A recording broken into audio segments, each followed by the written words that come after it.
Hello, everybody. Welcome to this week's episode of Talking Shift with Carly. If you are joining me live, say hi, let me know that you're here. Feel free to ask questions and interact. And if you are catching the replay, then let me know that as well. And you can always tag me after the video if you have any questions or you want to chat in any way, let me know.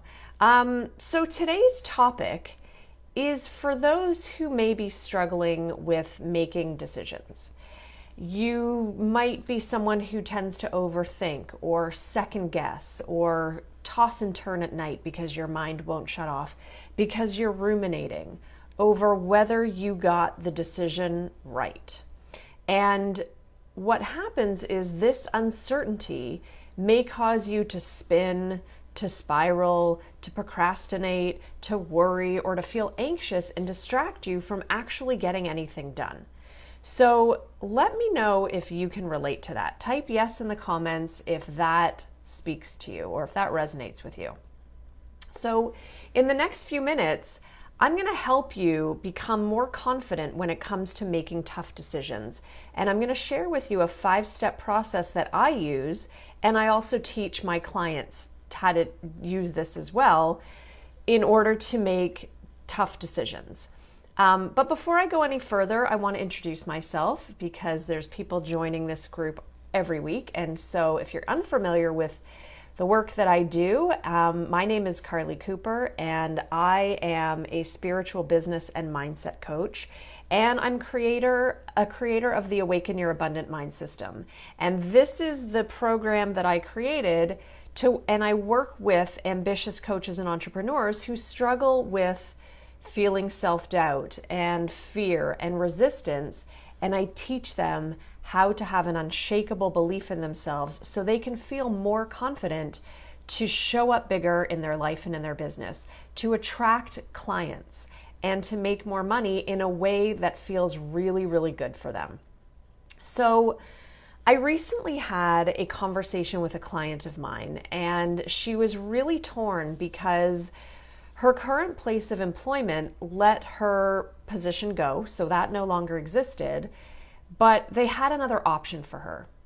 But she felt that it wasn't going to be the right position, or she was torn on whether or not it was the right position because it felt like it was just going to be a lateral move for her and that it wasn't going to help her grow or really move into the direction that really motivated her or lit her up. And so she was wondering what to do.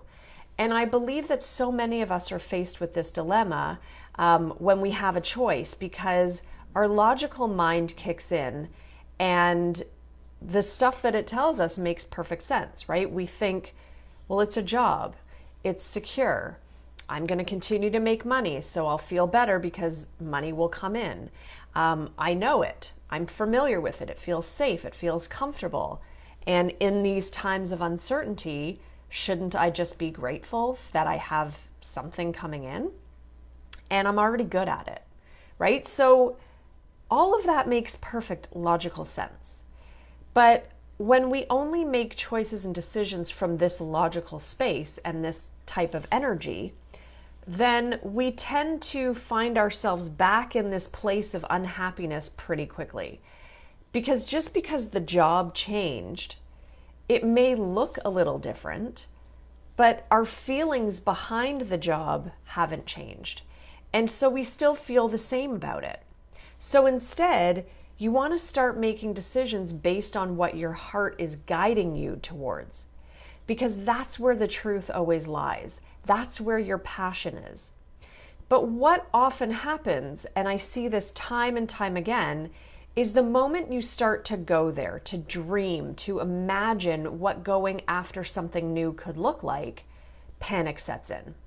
Right? And this is where you get scared and your ego mind, you get into that fight or flight mode, and your head starts to fill you with excuses and doubt and fear and anxiety and worst case scenarios. And so this is when many people give in to that, what I call mind clutter, and they settle for what they have, and then they remain stuck. So type yes in the comments if this has ever happened to you. If you've stayed in a job or in a relationship longer than you've wanted to, longer than you know you should have because you felt scared to leave. You felt that you'd rather settle with the unhappiness because it was familiar rather than take that risk into the unknown. And we've all done it, so there's no shame in admitting it, right? It's really hard to face your fears and to step into that unknown, into that place of uncertainty. But if you want to experience true freedom, emotional, physical, spiritual, or financial freedom, you have to be willing to do hard things. Hi, Paula. Nice to see you. You say, yes, I felt scared and settled at jobs. Yeah. And how did that make you feel down the road? Were you okay? Or did it just manifest into more unhappiness, possibly physical symptoms, right? Because that's what happens too. So the big question is, do you follow your head or do you follow your heart? And my answer, and if you've hung out with me for a while, you know this is my answer. Yes, Paula says you regretted it. Yeah, thank you for admitting that. So my answer is always going to be follow your heart. So in order to attract what you want, whatever it is, you have to do what feels good for you. Success is guaranteed, and your definition of success that's relative, right? So whatever success means to you is guaranteed when you do things that bring you joy and happiness and fulfillment and peace of mind. So when you're putting out an energy of regret, of dread, of stress, of anxiety, of obligation, of pressure, of hustle, unless hustle feels motivating for you, but for me it does not, you're giving off a negative vibration. And the universe picks up on that energy, on any energy that you give off, whether it's positive or negative. It's going to match the energy and give you more of the same. So staying in a job or a relationship that doesn't make you feel good will never make you feel good. It's not like, oh, I just have to pay my dues and eventually I'll feel good about it. No, you'll end up feeling worse. So I understand that it can feel really scary to follow your heart, to take the risk, to take that leap of faith, to go into the unknown, because often what's in our heart and what our soul is calling us to do, we're not currently doing, or we haven't done it yet, or else we wouldn't have such a yearning for it. So it feels unsafe. It feels unpredictable, unknown. And that's when doubt floods in. So you might be thinking, well, am I going to make money at this? Am I going to feel loved and supported? Am I qualified enough to help other people? Will anybody even want what I have to offer? Insert more doubt here, whatever that sounds like for you. So I want to share with you a 5-step process that's going to help you get out of your head and when it comes to making tough decisions, so you can feel more confident to make the right decision for you.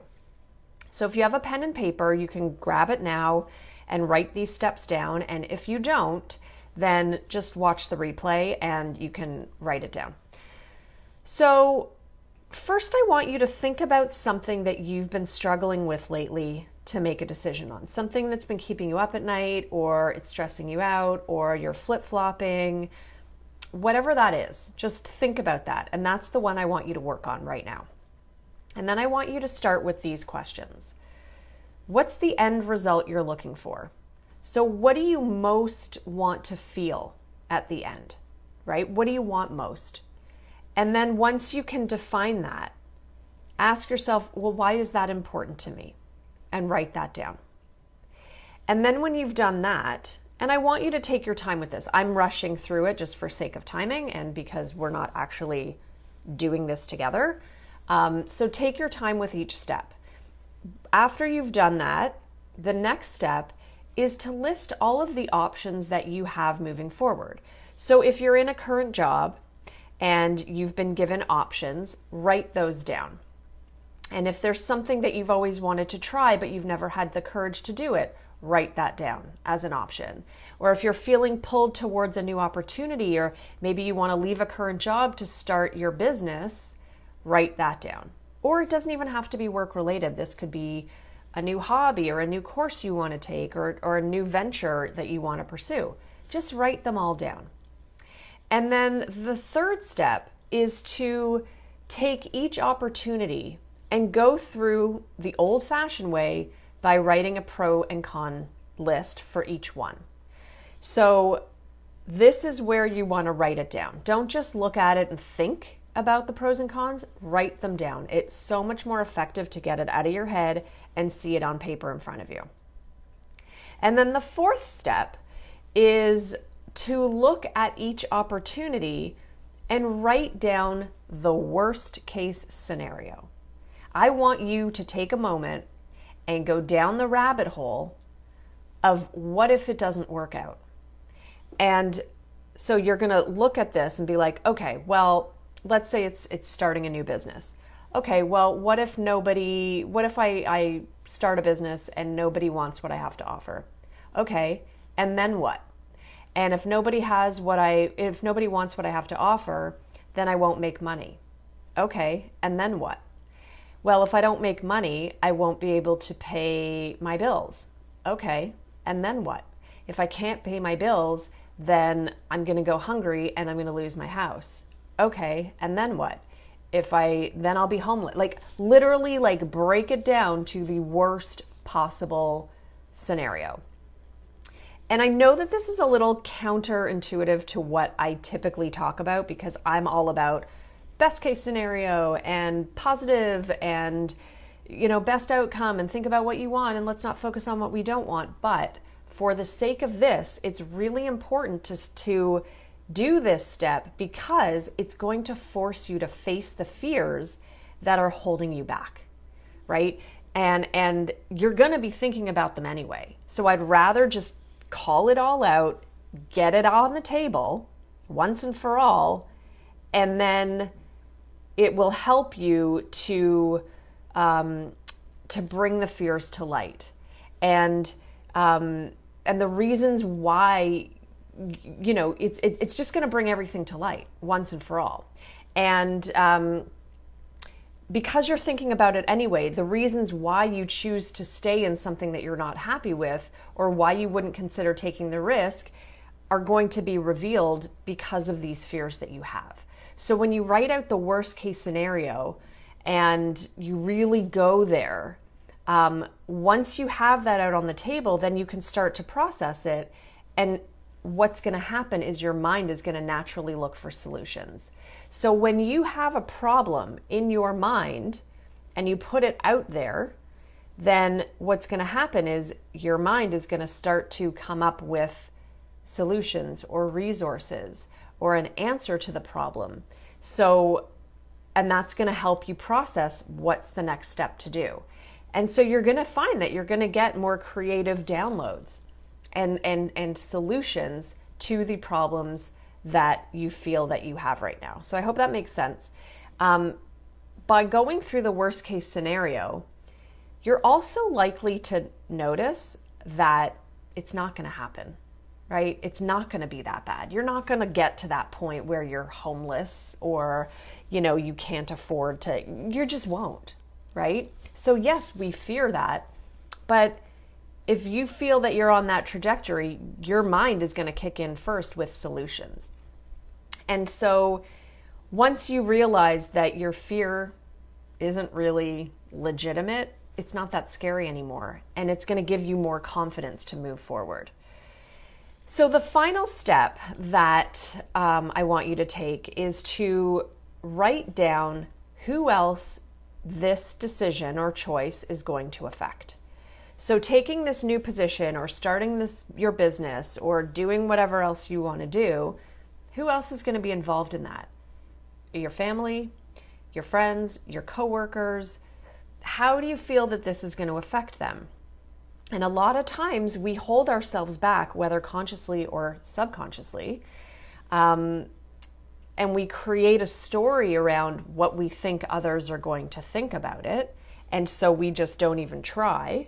and it's not usually based on fact, or even if it is, we still hold ourselves back because we are afraid that they're going to judge us or criticize us or think that we're crazy, or that, we feel like if I do this, then I'm going to be neglectful to my kids or my partner. And so you just don't even try. And so I want you to write it all down and start to see what comes up. And then ask yourself, is this actually true, or is it a story that I'm creating? So do I think that if I start my business that I'm not going to be a good mom? Is that actually true? Do I actually believe that I'm not going to pay attention to my kids anymore? And if it's not true, then you can throw that out and not use your kids as an excuse to not pursue what you want. So hopefully that makes sense. So if you give this time, it's going to reveal a lot of what's actually standing in your way and how you may be sabotaging your own success. And once you've done all the steps and really looked it over and processed what's come up for you, then I want you to ask yourself this one final question. What do I ultimately want to feel? Write down the word that comes up for you, and don't overthink it. Just like, it could just be simple, like, I just want to feel content. I just want to feel like I can exhale, or I want freedom, or I want to feel more confident, or I just want to be happy, or whatever that comes up for you. Don't judge it. Just pay attention to what comes up for you and honor that. And then once you have that ultimate feeling, then I want you to ask yourself, is the choice that I'm making, whatever it is, wherever you're leaning, is it going to move me closer to that feeling or further away? And it always comes back to your feelings, because that's what matters most. I truly believe that when you take the leap of faith and trust and follow your heart and the guidance that your intuition gives you, you will always be led in the right direction. It's not necessarily going to be a smooth ride, but you will always be, but wouldn't you rather be on a bumpy ride towards something that you want than something that you don't want, right? So that's what I've got for you today. I know I gave you a lot. So go back and watch the replay and take your time with this, and type in the comments, I'm in, if you are going to do this 5-step process, and feel free to send it to me. I would love to see what you come up with. And if you want additional support to help you go deeper, then feel free to reach out to me and we can chat on private message, or what's even more effective is to have a complimentary call. We can get on the phone. If you found this video helpful, please share it with others. I'm going to post a link above where you can share that link for others to join the group. Any coaches or entrepreneurs who you think will benefit from this. I'm also going to post a link to schedule a complimentary call with me. So if you're feeling stuck, or like you should be further along right now, or you're frustrated because you feel like you're working really hard and you're doing all the things, but you're just not getting the results that you want, let's chat. We are going to, on this call, figure out what's not working for you. We're going to talk about where you want to be, and then we're going to come up with a plan to get you there. That's it. So take me up on that offer. That's it. I hope that helped today, and thank you so much for watching, and I'll see you next time. Bye for now.